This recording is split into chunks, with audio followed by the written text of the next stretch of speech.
ish ham tugadi. Rosa ish ko'p bo'ldi bugun. Voy. Oylik tushdimi?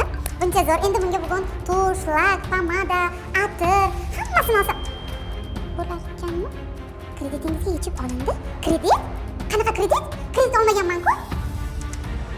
Xato yuborishmadimi? Yo'q, meni ismim familiyam. Aynan mana shunday holatda o'z hamkasbi tomonidan chuv tushirilgan ayol ichki ishlarga murojaat bilan chiqdi.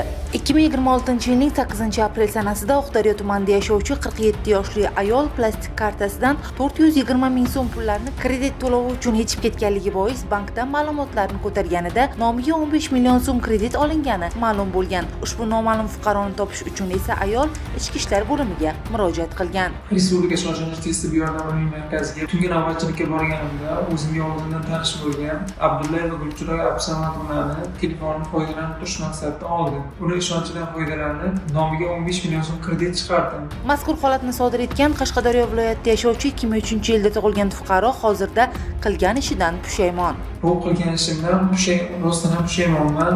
Boshqa qaytarilmaydi. Meni kechirishlaringizni va qonun oldida yengil jazo berishlaringizni iltimos so'rab qolaman. Ushbu holat yuzasidan Samarqand viloyati Ichki ishlar boshqarmasi axborot texnologiyalari sohasidagi jinoyatlarga qarshi kurashish boshqarmasi tomonidan Jinoyat kodeksining 168-moddasi 3-qismi bilan jinoyat ishi qo'zg'atilgan bo'lib, tergov harakatlari olib borilmoqda. Hech bir jinoyat jazosiz qolmaydi. Shunday ekan, nafsingiz emas, aqlingiz buyurgan ishni qiling.